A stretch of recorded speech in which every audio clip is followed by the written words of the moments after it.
ሙጠዋ ነው ባሏ ክፍል 9 ልብ አንጠልጣይ የፍቅር ታሪክ ደራሲ ሱለይማ አደም ተራኪ ሶፊያ ዩሱፍ። ይሄንና መሰል የፍቅር ታሪኮችን ለማግኘት ቻናላችንን ሰብስክራይብ ያድርጉ። መልካም ቆይታ። በሌላ እጃቸው እያቀፉ ጭምቅ አደረጓት። ጉዟቸው ቀጠለ። ሰሚር ወደ ኋላ ቀረ። የሰሚር መጥፋት በበኩሏ በጣም አናዷታል። እንዴት አባቱ በአባቴ ፊት ሲሰድቡኝ ቢያንስ አባቴን አቅልለው ሲያስወጡት አይሸኘንም? የት ነው ትክክለኛውን ሰው የማገኘው? አገኘሁ የምለው ሰው ሁሉ ከንቱ የሆነ እንዲህ የዛሬዋ ደግሞ ከኔም አልፎ አባቴን አስከፋው ትላለች በውስጧ። መልሳ ደግሞ እሺ የሰሚርስ ይቅር አይሁን እሺ እንዴት ጓደኛዬ እንደዚህ ሁኚ ሲወጣ ዝም ትለኛለች?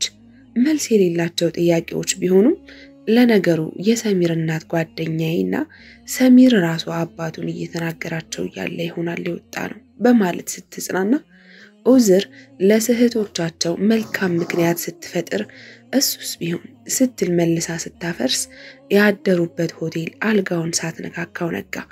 የሰሚርን እናት ወዲያው ነበር ሆስፒታል በፊተኛው የመኖሪያ ቤታቸው በር ይዘዋቸው በሰሚር መኪና ይበረሩት።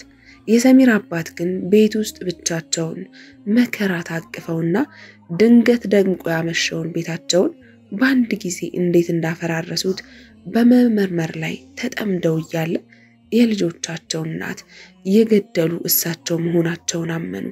ሁሉን የልጅ ጨዋታ አደረጉት በማለት ጨቋኝ ስሜት ለበሱ። ሰሚር በዛን ምሽት ትቶት የመጣውን ያለፈ ታሪክ ብልጭልጭ ብርድ ልብስ በሌሊት ይለብስ ጀመር። ብርድ ልብሱ ለብርድ እንጂ ለንጋት ጸጸት እንጂ ለምንም የማይሆን ሲሆን ዳግም ገብቶ ተዘፈቀበት። አባቱም ይህንን በእጃቸው ያመጡትን ጣጣ እየተመለከቱ አብዱል ጀሊልን መላበለኝ በሚሉ አይኖቻቸው ይማጸኑት ጀመር። የንጋት ጸጸት ይዞ የመጣውን ያክል ክፉ መከራ በሰው ልጅ ልብ ውስጥ አይፈጠርም። ጸጸት ከባድ እንቅጣት የሚያስከትለው ልብን እየቆነጠጠ በመሆኑ የሰዎችን እገዛ አያሻም። እጃቸውን ከተው ጸጸትን ሊያወጡ የሚችሉ ካሉ ልብ ውስጥ መዝለቅ የሚችሉ ብቻ ናቸው። ይሄም ችሎታን ይጠይቃል። ሰዎች ተባብረው ተጋግዘው ሊያወጡትና ሊያባርሩት አይችሉም። በማለዳ አለንጋውም ይዘው ከተፍ ሲል ወዴትም ሳይሸሹ መገረፍ የግድ ቢልም ረፋዱ እየጠና በሄደም ጊዜ ቀትር እልፍ ሲል ልብ የሚያነን የተጸጸተበትን በመዘንጋት ያንኑ የማለዳ ጸጸት ምክንያት የሆነን ነገር በማታ ይለብሰዋል። ራስ አምኖ ልብ ተቀብሎ ገቢር ካረፈደ ይህን መኖር የሚሻ የሰው ልጅ አቅል የለም። ሰሚር በደረሰበት ስብራት ማስተዋሉን ትቶ እንዲሁ በውርድ ድንብር መኖርን ተያይዞ ይገኛል። ብዙሃኑ ያዝንለታል፣ እሱ ግን ለራሱ አያዝንም። እናቱ በተቀበሩ ማግስት ጓዙን ይዞ ከቤት ወጣ። እና አብዱል ጀሊልን ሳይቀር ከተዋቸው ቀናት ተቆጠሩ። ሴት እንደ እናት፣ ሴት እንደ ሚስት ዓለምን የመገንባት አቅማቸው ታየ። የሰሚር ዓለም ሲፈርስ ታየ። አንዳንድ ቀን አብዱል ጀሊል ለምኖ ያመጣዋል። መጥቶ ለሱ በገዛላቸው ቤት ውስጥ እያወሩት ዝም ብሎ ሲያዳምጣቸው ይቆይና ሲህር አለብኝ ድግምት ተዝሮብኛል ይላቸዋል። ይሄን በመቀበሉ ያልሆነው ነገር ሁሉ እየታየው ውሎ ያድራል። አብዱል ጀሊል ሰሚሬ ሐቢቢ አብሽር እንደሱ አይደለም፣ መፍትሄውን ሁሉን ሞክር፣ እንመካከርማ ይለዋል በቀስታ የፍርሃት መጋረጃ ገልጠው በሚወጡ ለስላሳ የቃላት ህብረ ዝማሬ። ሚስቱ በበኩሏ ወንድሟ የሆነውን አባቷ የሆኑ ያሉትን እናቷም ሆኖ ያለፉትን በማስታወስ ልጇን አቅፋ ታነባለች። እንባዋ ሰሚርን የባባባት ስራ እየሰራ መሆኑን አምናለች። ከምንምና ከማንም በላይ ታናሽ እህቱን ይወዳታል። ደስታዋን በመሻት ውሎ የሚነጋላት አንድ ፍጡር ብትኖር እሷም ታናሽ እህቱ ነች። ምን ይሁን ብለሽ ነው የምታለቅሽው? አለ ሰሚር እህቱን እያየና ከጥልቅ የጉዳት ጉድጓድ ብቅ እያለ። አልመለሰችለትም። የቀረበለትን ምግብ አልነካውም። አይዞሽ ባክሽ ሁሉም እኮ አላፊ ነው። እማዬም አለፈች፣ ማን ይቀራል ብለሽ ነው? ብቻ አለና እንባቸውን የጨረሱ የሚመስሉት አይኖቹ ሳይርገበገቡ ሳይጨፈኑና ሳያቃስቱ ከሰማያቸው እየቀዱ በጉንጮቹ ላይ ይለቁት ጀመር። አብዱል ጀሊል የባለቤቱን ድምፅ አልባ ለቅሶ የወንድሟን ስልቹነትና በሁሉ ተስፋ ቆርጦ ድግምት የሚለው ቃል ሙጥኝ ማለት ውስጡን ይበረብረው ገባ። ድንገት አብዱል ጀሊል አንድ ሐሳብ መጣለት። አዲስ አበባን ትቶ ከመጣ በኋላ እዚህ ብዙ አልተመቸውም። እዛ ኪታብ ይቀራና ያስቀራ ነበር። እዚህ አሊፍ ከሚያስቆጥራቸው የሰፈር ልጆች ውጪ ከፍ ያለ ኪታብ የሚያስቀራው ምንም ሰው ስላላገኘና የፊቂህን ውበትና ጣዕም በመቅመሱ አዲስ አበባ የመመለስ ክጃሉቱን አውጥቶ ባይናገረውም ሐሳቡ ውሎ አድሮበታል። ዛሬ ደግሞ ሰሚር በሚያውቀው ሀገርና ሕዝብ መሃል እንዲህ ስንክልክል ሲል ሲያይ ለሰሚርም ቢሆን አካባቢውን ለትንሽ ጊዜ መቀየሩ ጥሩ ነው ብሎ አሰበ። በዚህም እቅዱን ሁሉ በልቡ ያወጣና ያወርድ ጀመር። ይህን ሰሚር የገዛላቸውን ቤት አከራይተው ልጃቸውንና ሰሚርን ይዘው አዲስ አበባ በመሄድ ሰሚር በረፍት ጊዜው እንዲያሳልፍ ወደ ራሱ መመለስ ብሎም ከራሱም ጋር እንዲታረቅና የነገሮችን አቅጣጫ ዳግም መመልከት እንዳለበት ደረሰበትም። ሁሉ ነገር ለነገው ማንነቱ የተቀመጠ የምግብ በር በመሆኑ እንዲያምን አንዳንድ ጊዜ መቆጣትና ማመላከት እንዳለባቸው አወጣ አወረደ። በዚህ መሃል ሰሚር በሐሳብ ግዞት ቀልቡን ተነጠቀ። አብዱል ጀሊል ለሚስቱ ምን እንዳላት ሳይሰማ ስትስቅ እህቱ ጥርሶቿ የተፈለቀቁ የሽምብራ ጥርጥር መስለው ታዩት። ከቀድሞ አሁን አየሩን ትንሽ ቀለል አለው። ከግዞቱ በጥርሶቿ ጎታችነት ተመልሶ አብዱዬ አለና የሚናገረው እንደጠፋበት ሰው ሆኖ ዝም አለ።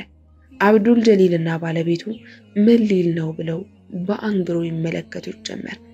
ቆይቶ አብዱዬ ታናሺ አንተን በማግኘቷ እሷ ብቻ ሳትሆን እኔም እድለኛ ነኝ። ያለችኝ ቀሪ እሷ ብቻ ነች። ሲገፋት አልወድም። ምን እንደምትላት አላውቅም። ስትስቅ ነው የማያት። ህይወት ቀሎላታል። አንተ ተአምረኛ ነህ እያለ መግለጽ የፈለገውን ሁሉ ሊገልጽ ስላልቻለ ሁሉን እየሸረፈቶ አይ ሰሚር አንተን የሚያክል ወንድምም የለም። ወላሂ በፍጹም ልብህ ንጹህና ጻዳ ነው። ተንኮል አታውቅም። አብሽር የዛሬው ሁሉ ሞረድ ለነገ ስለት የመሆኛ ሰበብ ነውና አብሽር ወንድሜ። ሐያቲ ራሷ ተአምር ነች አላህ ሰጠኝ በማለት ሲመልስለት አንድ ጊዜ እንኳን ሰሚር ኩራት ስላላየበት ተገረመ። አብዱል ጀሊል በዚህ አጋጣሚ ያሰበውን ሐሳብ ለፍቅሩ ቀድሞ ባማከራትም እዚሁ ለሁለቱ ነግሯቸው ሊመካከሩ እንደሚገባ ወሰነና ሰሚር ሐያቲም ስሚ አንድ ሐሳብ በውስጥ ይመላለሳል። ሀገሩን ትታ ከሄደች በኋላም ቢሆን ሰሚር አብዱል ጀሊልና ሚስቱ ባለመደወላቸው በጣም ተሰምቷታል። በዚህም ምክንያት ስልኳን ብዙ ጊዜ ታጠፋዋለች። የዓለምንም ትክክለኛ ጎን በማየት ላይ በመሆኗ ከአባቷ ፊት አትጠፋም። ሲዋር እሳቸው ደግሞ ሊያጨናንቋት ስለማይፈልጉ ገንዘብ በመስጠት አይዞሽ የሆነ ነገር ገዝተሽ ነይ ብለው ሊልኳት ሲሞክሩ ለሷ ብለው መሆኑን ስለምታውቅ አቢ ምንም ችግር የለም አሁን አንተን እንጂ ሌላ የሚፈልገው ነገር የለም በማለት ግንባራቸውን ስማቸው ወደ መኝታ ክፍሏ ታመራለች። የኋላ ሲዋሪ ነይ እስቲ ገንዘቤ ብለው አንድ ቀን ጠሯት። ይህን ቀይ፣ ቢጫ፣ አረንጓዴ፣ በርገንዲ፣ ወይነ ጠጅ፣ ሰማያዊ፣ ብርቱካን፣ ሐምራዊ ቀለሞች መልክ የያዘውን አጠራራቸውን ሰምታ ፈጥና መታ ስራቸው ተቀመጠች። ጸጉሯን ሲዳብሷት ከቆዩ በኋላ አለሚ የሆነውን ሁሉ እርሹ ምንም አልሆነም፣ ሰዎችንም ይቅር በያቸው። ቅያሜ ልጄን እንዲያጠፋብኝ አልፈልግም። ነገ ለልጄ የተሻለ አላት። አንቺን ልጄን አግኝቶ ነው ብለው ጉንጯን ሳሙና አየሽ ሰውየውንም እንደዛ እንዲናገሩ ያደረጋቸው አደብ ማጣታቸው ቢሆንም እኛ ልናዝንላቸው የተገባ ነው። እኛ ለእንደዚህ አይነት ሰው ከማዘን ውጪ ምንም ልንቀየም አይገባም። ሲዋሪ እኔ አፉ ብያቸዋለሁ። ልጄ አንቺም አፉ በያቸው። ስትሰግጂም ዱዓ አድርጊላቸው እሺ። አዎ ደግሞ አሁን በዚህ እድሜሽ የምታደርጊው ዱዓ ሳይሰማ አይቀርም። ለሊት ተነስተሽ ስገጂ በይ እንጂ ይህን ገንዘብ ዘርዝሪና ወጣ ብለሽ ለሚስኪኖች ሰጥተሽ ነይ ብለው ውስን 100 ብሮችን አቀበሏት። እኚህን አባቷን አይታቸው አታውቅም። እኚህን አባቷን ያየቻቸው አሁን ነው። አባቷ እንደዚህ አይነት እንደ ሐር ለስላሳ ስሰው መሆናቸው ገና አሁን እያየች ያለችው ሲዋር ባሳለፈችው ሁሉ ይህን የመሰሉ አባቷን እንደበደለቻቸው ካለፉት ቀናት ይልቅ አሁን በጥልቅ ይሰማት ጀመር። ስራቸው ሁሉ እሷን መንከባከብ የሆኑት የሲዋር አባት ገንዘቡን ከሰጧት በኋላ ወጣ ሄደች። ከጓደኞቿ ጋር እንድትጫወት ፈልገው ሄደሽ ተጫወቺ ቢሏት እምብኝ አለች። ወጣ እንድትል በማሰብ ነበር ገንዘቡን የሰጧት። ወጣ እንደሄደች ነበር ከዛሬ በፊት አስታውሳቸው የማያውቀው እማማ ከበቡሽ ትዝ ያሏት። ከልጅ ልጃቸው ጋር አብረው ቢማሩም 10ኛ ክፍል ላይ ውጤት ስላልመጣላት ቀይ ባህርን ለመሻገር እግሮቹን አነሳ። ሆኖም ሳይሻገር አዳሩ እዛው በባህር ላይ ሆነ። ላይ ነጋ ላይ መሽ የባህር አዳር ለመደና ሳይሻገር ቀረ። ሲዋር የደከመች ቤታቸውን በራንኳኩታ ስትገባ የሚያነሳው ያጣ የቤት ዕቃ እዚህም እዚያም ተከልብሷል። እማማ ከበቡሽ በለቅሷቸው ሰበብ አይናቸው ደክሟል፣ ጉልበታቸው ሳስቷል። ሲዋር ስትገባ አጥንቱ ብቻ በቀረ የሶፋ ወንበር ላይ ቆሎ አክለው ተኝተዋል። ሰው እንደሚገባ ሲሰሙ ማን ነው አሉ በሚንቀጠቀጥ አሳዛኝ ድምጻቸው። ሲዋርና ኩዮቿ ያኔ እማማ ከቤ እያሉ የሚጠሯቸውን ሴት ወይዘሮ እንዳልሆነ ሆነው አገኘቻቸው። ይህንን የደበዘዘ የአይን ብርሃን ይሄው ህይወትን መምራት የጀመሩ የልጅ ልጃቸውን ሞት ተከትሎ ቢሆንም እንዲህ ይሆናሉ ተብሎ እስከማይጠበቅ ድረስ በኑሮ ተጎድተውና ተጎሳቅለው ስላገኘቻቸው በዛ ላይም እሷ ሞልቷትና ተርፏት በረባ ባረባው ስትዘራ እንደነበር ልቧ ሳይሸሽግ ነግሯት አናቱን በፌሮ ብረት እንደተመታ ሰው አይኖቿ ፈጠው አንደበቷ ታስረው ድንጋጤ ወጧት አጠገባቸው ሄዳ ተቀመጠች። እማማ ከበቡሽ አሁን ንጽህናቸውን የሚጠብቅላቸው ስለሌለ እንኳን ለቀረባቸው በሩን ከፍቶ ለገባም የሚሰነፍጥ ጠረን አምጥተው አገኘች። ሲዋር ያንን ከሩቅ የሚያሸተውን አፍንጫዋን አስቀይራ አሁን መጥፎውን ሁሉ ወደ በጎ የሚቀይር ልብ ገጥማ ስለነበር አጠገባቸው ተቀምጣ እማማ ከቤ አፉ ይበሉ በአላህ እስከ ዛሬ ሳልጠይቆት በማለት ስትናገር ከሳቸው የእርጅና ድምጽ ብሶ የሷ ድምጽ በሐዘን ይንቀጠቀጥ ነበር። የያዘችውን ሁሉ ሰጥታ ቤታቸውን አዘጋጅታና አሰናድታ የሚበሉት ሰርታ ልታመጣላቸው ወጣች። ቤት ስትገባ አባቷ ግንባሯን እንዳዩ የገባቸው ነገር ነበር። ነይማ ገንዘቤ አሏት። ቀረበቻቸው። ልጄ ሰዎች መራራ ሲግቱሽ ከዛ በፊት የዋሉልሽን ውለታ ሁሉ በማሰብ መራራውን አጣፍጠሽ ጠጪው። አንድ ጦም ታሪክ ላጫውትሽ የኔ ልጅ አሏት። አስገድደው እንዳያስቀምጧትና ስሜቷን እንዳይጫኗት በመስጋት አዋው አቢ አለቻቸው። የባሰ ኩርምት ብላ ስሙን እያገለች የስስት አስተያየት እያዩት አንድ ሐባብ በደረሰበት ዘመን ከዘመኑም በአንዱ ቀን ሉቅማን ካልበላ በስተቀር ምንም እህል የማይቀምሰው የሉቅማን አሳዳሪ ራሱ የቆራረጠውን ብስል የሐባብ ዱባ ፊቱ አስቀምጦ የሉቅማንን መምጣት ይጠባበቃል። ይህ አሳዳሪ ጥሎበት ወይም ቅን ልቦናውን አላህ መርቶለት ለባሪያው ሉቅማን ልዩ ፍቅርና ውዴታ አለው። ከውዴታውም የተነሳ እሱ አሳዳሪ ሉቅማን ባሪያ ቢሆኑም አሳዳሪው ከሚበላውም ሆነ ከሚጠጣው ነገር ሁሉ መጀመሪያ የሚቀርብለት ለሉቅማን ነው። ሉቅማንም ከበላ ከጠጣ በኋላ አሳዳሪው መብላትና መጠጣት ይጀምራል። አንድም ቀን ቢሆን ሉቅማንን ሳያስቀድም የበላበትም ሆነ የጠጣበት ጊዜ የለም። በዚህም መሰረት ሉቅማን ወደ ጌታው ቤት ደርሶ ሲመለስ ጌታው ያዘጋጀለትን የሐባብ ፍሬ በትሪ ላይ አድርጎ ከቢላዋ ጋር ወደ ሉቅማን ይቀርባል። በስሉን የሐባብ ፍሬ ይቆራረጣል። ከቆራረጠው አንድ በአንድ እያነሳ ለሉቅማን ያጎርሳል እያሉ ሲያወሯት ሲዋር በፍጹም ጸጥታና በልዩ ትኩረት ተከታተላቸዋለች። ሉቅማን የትህትና ደስታ በፊቱ ያመላለሰ በሐባብ ውሃ ያበጠ ጉንጩን እያንቀሳቀሰ መመገቡን ይቀጥላል። ደግሞ የሐባቡ ፍሬ አበሳሰል፣ የስጋው ቅላት አሳዳሪ ያጎርሳል፣ ሉቅማን ባፉ ይቀበላል። ሐባቡ ተጋመሰ፣ ሲሶ ቀረ። የመጨረሻው አንድ ቁርጥ ትሪው ላይ ሲቀር አሳዳሪው መጎምጀቱን መቋቋም አልቻለም። ባሪያው ሉቅማንም እንደ ሁል ጊዜው መጥገቡን ገልጾ አመስግኖ ሳይነሳ በፊት አሳዳሪው የቀረውን ቁራጭ ከትሪው አንስቶ ይቆርሳል። ጎርሶም አፍታ አልቆየ። የሉቅማን አሳዳሪ ከሐባቡ ምሬት የተነሳ ራሱን ይስታል። ራሱን ከሳተበት ዓለም ሲነቃም የሉቅማን አሳዳሪ እጅግ እየተንገሸገሸ ሉቅማን ሆይ ይህንን መራራ ፍሬ ሳበላህ ምን ነው በደስታ መመገብህ ሲል ይጠይቀዋል። ሲዋር ምሬቱን የቀመሰችው ይመስል ፊቷ ሆምጨጭ የሚል መልእክት አስተላለፈ። ደጉ አሳዳሪ ሆይ እስከዛሬ ካንተ የተቀበልኩት ጣፋጭ ነገርን እያሰብኩ በላሁት። በመልካም ጊዜ ከራስህ አስቀድመህ ስታበላኝ ተቀብዬህ በልቼ በመራራው ጊዜ እንዴት እምቢ እልሃለሁ በማለት መለሰለት ብለው ሲነግሯት ፊቷ እንደ አብሪ ጥይት ክፋት ባጠቆረው ሰማይ ስር ወገግ አለ። ልጄ ይህን የምነግርሽ የሰው ልጆች ብዙ ጠቅመውናል። ስናውቅና ሳናውቅ አንዳንድ መከራ ሳያውቁ ቢያበሉን ውለታቸው ሁሉ ሊረሳ አይገባም አሏት። እኚህ አባቷን ገና አሁን አወቀቻቸው። አሁን ባሏት አይኖቿ ወደ ውስጥ ገብታ አየቻቸው። ጠለቁባት።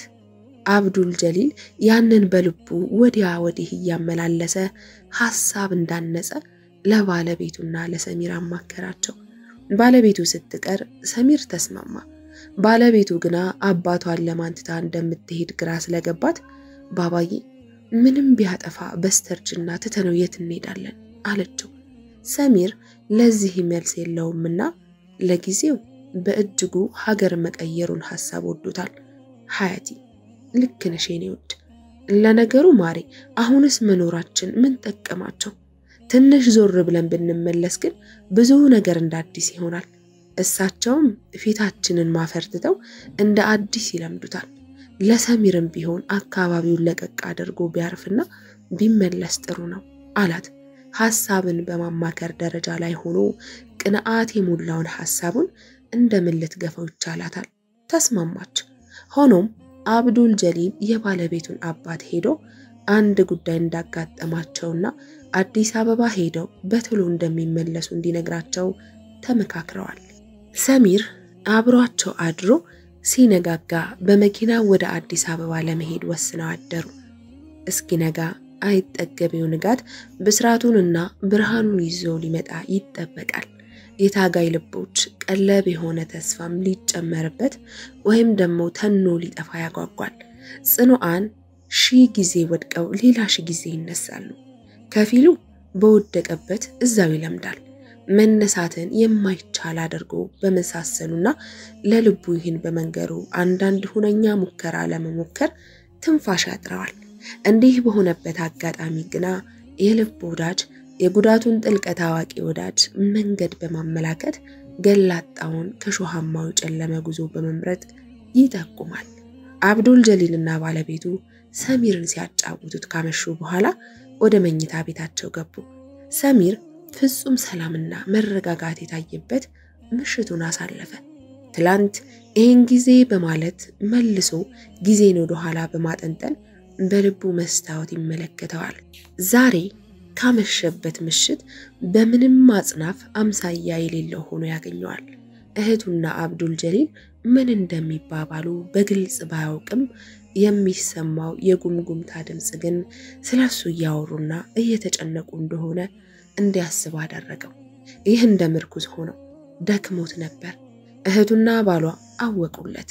ባልና ሚስቱ በበኩላቸው ስለ ጉዞው ቢያወሩም ሐያቲ ብዙ ሰዎች በማህበረሰብ ይሉኝታ ተይዘው የራሳቸውንና ያመኑበትን እንዳያደርጉ ብሎም የምር ያሉበትን ተገልጦላቸው ራሳቸውን እንዳይቀይሩ በስነ ልቦና ጦርነት ከፍቶባቸው ወደፊት ለመራመድና ለውጥን ለማምጣት ይቸገራሉ። አየሽ በአካባቢው ከቆዩ እየጠለቁ እንጂ እየወጡት አይሄዱ። ሐያቲ እንደውም አንድ ታሪክ አለ። አንድ ሰው በአካባቢው እንደ ጀግና የሚታይ ሰው በውስጡ የሚመላለስ ነገር ነበር። እሱም ሰዎችን ይበድልና ያንገላታ ነበር። ሰዎች በበኩላቸው ጓደኞቹ ይሄን እንደ ጀብድ በመቁጠር ያሞጋግሱት ነበር። ከራሱ ጋር ግን ጦርነት ላይ የነበረው ሰው መፍትሄ ፍለጋ አንድ ሼህ ጋር ሄደ አሉ። ለሼሁም እንዲህና እንዲህ አደርጋለሁ፣ ሰዎችም ይሄን እንደ ጀግንነት ያዩብኛል። አሁን ግን በቃኝ፣ ለመተው ፈልጋለሁ፣ ሆኖም አልቻልኩም እና ምን ይሻለኛል በማለት ይጠይቃቸዋል። እሳቸውም አጭርና ቀላል መልስ ሰጡት። እሱም አካባቢህን ለውጥ ነበር ያሉት። አዲስ አበባ መሄድ ፈልጎ እንዲሄድ የመከሩትም እዛ ከማንነቱ የሚያውቀው የለምና እነዛን ክፉ ነገሮች እንደ ጀግንነት የሚቆጥርበትም ሆነ የሚቆጥርለት አይገኝም። ባለቤቱ ልጃቸውን እያጠባች ተቅለስልሳ አይኖቿን በሁላ ነገሩ ላይ ዘርታ ትለቅማለች። አየሽ፣ ሰሚርም እንደዛ ነው። በቅርብ በደረሰበት ሙሲባ ምክንያት የለመዳቸው ጓደኞች እንዳሉት እናውቃለን አይደል? እነሱ ፊት ውስጡ የሚጠይቀውን ነገር ለማድረግና ውስጡ የሚሆነውን ነገር ለመተው ይቸገራል። በዛ ላይ ሀያቲ ሰሚር እኮ የበዛ ይሉኝታ ያጠቃዋል። ስለዚህ በድንገት ይዘነው ሄደን ለሳምንት ለወርና ለ2 ወር አካባቢውን ቢቀይር መልካም ነው ብዬ በማሰብ ነው አለና አንጠልጥሎቶ በበኩሏ አይኖች ላይ የምትለቅመውን ፍቅር ታጅባ ጠልቃበታለች። ንጋት እንደመጣ አብዱል ጀሊል ከመነሳቱ በፊት ሰሚር ተነስቶ በመተጣጠብ ለሱብሂ ሰላት ዝግጅት አድርጎ ሳሎን የፋርስ ምንጣፉ ላይ አካሉንና ቀልቡን አቆራኝቶ እያለ የሌለ ሆኖ ቆሟል። ነፍስ ስንጥቅ ልብ በአንድ ልዕለ ኃያል ስትዘውር ሰውነት ከፍ ብሎ አቅል በተማረከ ጊዜ አይኖቹን ፈቅደው ታዛዥ በመሆን የሚያክላቸው አይገኝም። ሰሚር በደብዛዛው የራስጌ መብራት ተገን ውስጥ የምር የሆኑ ዘለላዎችን ሲያረግፍ በምድር ተገልጾ ያየው የለም። አብዱል ጀሊል ቆይቶ ሲነሳ ሰሚርን ሲጎናበስ አገኘው። ይህ ሰው አንድ እርምጃ ወደፊት እንደተራመደ መሆኑን በአይኑ በብረቱ ስለተመለከተ ሰውነቱን የወረረው አንድ የደስታ ስሜት ጸጉሮቹን አቆማቸው። በደስታ ወደፊት 2000 ወደ ጎን 7000 ሽቅብ በሚሊዮን አተራመደ። ተመልሶ ለሚስቱ ይህን ሊናገር ሲገባ ድንገት እንቅልፍ ላይ እንደሆነች ትዝ ብሎት ደስታውን ለማን እንደሚያካፍለው በመጨነቅ ለብቻው በዛበት። በሰው ስኬት የሚደሰቱ ንጹሃን ነፍሶች በቁስ አታብብም። በሰው ውድቅት የሚጎዱ ልባቸው ማስመሰል አትወድም። አብዱል ጀሊል በዚህ ስሜት ውስጥ ሆኖ ለሰላት ተዘጋጅቶ ወደ ሳሎን ሲገባ ሰሚር እጆቹን ሽቅብ 7ኛው ሰማይን አስነክቶ አገኘው። ቀስ ብሎ በመቅረብ የቅድሚያ ሰላት ብቻውን ሰግዶ ከጨረሰ በኋላ ሰሚርን አስከትሎ ዱንያን ለቀቀ። ይህ ከሆነ በኋላ አብዱል ጀሊል በሻንጣ የባለቤቱንና የራሱን ልብሶች ሲከታተት ቆየ። ሲረፋፍድ ሚስቱን ቀስቅሶ ልጁን ማጠብ ጀመረ። ሰሚር ይህ የዕለት ተዕለት ኑሯቸው እንደሆነና እህቱ በምድር ላይ ያለች ጀነት ውስጥ መሆኗን በርግጥ ሲያይ የማመስገኛ ቃላቶ ለዝምታ እጁን ሰጠ። አብዱል ጀሊል ደቦል ልጁን አጣጥቦና ልብሱን ቀይሮ የሚጎረስ አስመስሎ ለሰሚር አቀብሎት ራሱ ልብስ ሊቀያየር ወደ መኝታ ክፍላቸው ገባ። ቁርስ ከተመገቡ በኋላ ቤታቸውን ዘግተው ሰሚር እያሽከረከረ ጉዞ ወደ አዲስ አበባ ተጀመረ። በጉዞ መነሻ ላይ ከርስሶ የነበረውን የከተማዋን ሰማይ ድል ያደረገው ጎበዝ ያለ ይመስል ዳመናውን ገፎ በድንጋጤ ሐሪቁን ራቁቱን ቀረ። ከምዕራብ ይሁን ከምስራቅ አሊያ ከደቡብና ከሰሜን የሚነፍሰው አየር ጥድፊያውን ትቶ በርጋታ የሰው ልጅ ለስላሳ ጉንጮቹን እየዳሰሰ ማለፉን ያዘ። አብዱል ጀሊልና እህቱ የሰሚርን ሁኔታ አይኖቻቸው ላይ ሙሐባ በተከላቸው ካሜራዎች ታግዘው ይከታተሉት ጀመር። ሙሐባ ጉደኛ ነገር ነው። እያየህ እንዳታይ ያደርግሃል። እያላየህም ስውር አይን ገጥሞ ከግድግዳው ጀርባ ያለውን ሚስጥር ያስጠግግሃል። ሰሚር ሁለመናውን ከቅላትም የቀላ ከፍካትም የፈካ ከድልም ድል ያደረገ አጥልቆት በመታየቱ ሳይስቅ ጉንጮቹ አበጡ። አይኖቹ መንገዱን ቀድመው ራቁ። ትንፋሹ ከሳምባው ሳይሆን ከልቡ ጋር ተመሳጥሮበት ስሌቱን ቀይሮ አናጠጠው። ክፍል 10 ይቀጥላል።